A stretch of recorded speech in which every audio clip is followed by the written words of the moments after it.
네, 그럼 바로 왓이프 시즌3 2화 분석 들어가 보겠습니다. 먼저 이번 에피소드의 도입부에서 태초에 6개의 특이점과 창조의 새벽이 있기 전 셀레스티얼들이 나타났다 라고 언급된 건 영화 이터널스의 초반부에 등장했던 것과 정확히 일치하는 설명인 걸 알 수 있었는데, 이러한 문구는 인피니티어 당시 웡이 인피니티 스톤에 대해 설명했던 것과도 연결지어 생각해 볼 수 있는 것으로, 이 문구에서 6개의 특이점은 6개의 인피니티 스톤을, 또 창조의 새벽은 빅뱅을 뜻하고 있어 6개의 특이점과 창조의 새벽에 있기 전 셀레스티얼이 나타났다고 하는 건 인피니티 스톤은 물론 해당 유니버스가 탄생하기 이전부터 셀레스티얼이 존재해왔다는 의미인 걸 알 수 있습니다.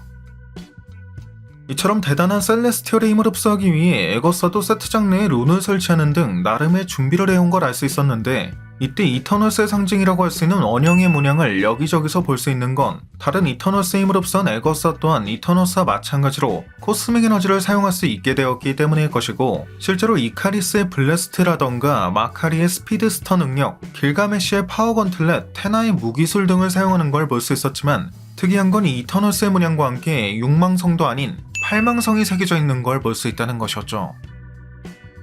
흑마법에서 이 8망성은 우주 에너지의 흐름이나 마법적인 조화를 나타내며 보호 및 소환의식, 에너지 증폭 등에 사용되는데, 이처럼 에거사가 코스믹 에너지를 사용할 수 있게 됐어도 그 근본은 흑마법에 있을 것이기 때문에 티아무트 힘을 흡수하는 과정에서 이러한 8망성이 우주 에너지라고도 직역할 수 있는 코스믹 에너지를 흡수하는데 도움을 줬다는 걸 예상할 수 있을 것 같네요. 에거사의 근본이 여전히 흑마법이라는 건 자비스가 이 장면에서 굳이 흑마법이라는 표현을 사용하고 있다는 점이나, 이후 이 장면 등에서도 전부 에거사 아지시아 때와 마찬가지로 에너지를 흡수하는 능력을 사용하고 있는 걸 통해 알 수 있는 부분이었고요. 참고로 이 장면에서 볼 수 있는 카메라 감독의 이름은 왓이프에서 비주얼 이펙트를 담당한 영국 출신 CG 촬영 감독의 이름이었고, 에거사의 벨트는 전부 에거사 아지시아에서 상징적인 아티팩트로 등장한 적이 있는 그 브로치와 동일한 것임을. Oh, it's real alright. And it's a beaut. 이후 티아무트 힘을 흡수해 우주적인 존재가 되었을 땐 손가락에 프라임 이터널에게 주어지는 그 황금 구슬과 동일한 걸 착용하고 있는 걸 볼 수 있었는데, 재밌는 건 이때 에거사의 귀에는 전부 에거사 지시아에서 강조된 적이 있는 달 모양의 귀걸이가 있는 걸 발견할 수 있는 건 물론, 머리에 있는 장식 또한 전부 에거사 지시아 당시 언급했던 적이 있는 그리스 신화의 여신 헤카테를 연상케 하는 걸 하고 있다는 점이었죠. 그리고 이 하워드가 킹고에 대해 연구해보고 싶다고 한 건 아무래도 킹고가 마법적인 힘을 사용하긴 하지만 그 근본은 로봇에 가깝다고 할 수 있는 안드로이드이기 때문에 공학자인 하워드가 관심을 보였던 거라고 생각할 수 있을 것 같은데, But once we save the day, I want to look under your hood. I am sensing major patent potential. 킹고의 반응을 미뤄봤을 땐 사실 아무것도 모르고 있었다고 봐도 무방한 영화 이터널스 때와는 달리 그가 자신의 정체와 임무에 대해 모두 정확하게 알고 있다는 걸 알 수도 있었습니다. So you're saying we're basically fancy robots and our past memories are stored somewhere in space. 또 이 장면에서 세실 B 드밀이 보면 약 올라 죽겠군이라고 표현한 건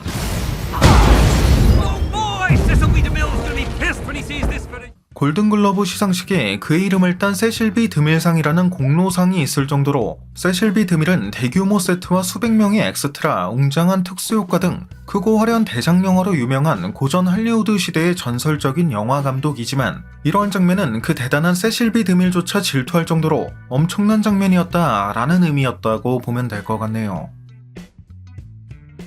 조금 분석과 예측의 시각에서 봤을 땐 이 장면에서 언급된 대사 같은 경우 magic and now the power of two celestials, she can destroy the whole world and remake it however she wants. 완다의 현실 조작 능력이 새삼 엄청나다는 걸 다시 한번 깨닫게 해주는 것이기도 했고, 이후 시크릿어즈에서 보여줄 닥터돔의 배틀월드 또한 세상을 파괴한 후 재구축하는 내용을 담게 될 것이기 때문에 과거 개인적으로도 예상했던 것처럼 이 과정에서 셀레스티얼의 코스믹 에너지가 사용될 수 있을까라는 의문이 생기기도 했는데, 일단 이 왓이프에선 코스믹 에너지를 이용해 세상을 재창조할 수 있다는 내용이 확정적으로 언급된 것인 만큼 예전부터 코스믹 에너지를 사용하고 있을 거라고 예상했던 히우리메인즈의 포지션을 대체하게 된 닥터돔도 코스믹 에너지를 이용하게 되지 않을까라는 가능성까지 기대해볼 수 있는 그런 에피소드였던 것 같습니다. 조금 부정적인 시각에서 봤을 땐 아직 마블 시네마틱 유니버스에선 제대로 된 활약을 보여주지도 못했고 이터널스 2편의 제작도 확실치 않은 상황에서 이 셀레스티얼의 위험만 자꾸 추락하는 게 아닌가 싶은 생각이 드는 에피소드이기도 했고요.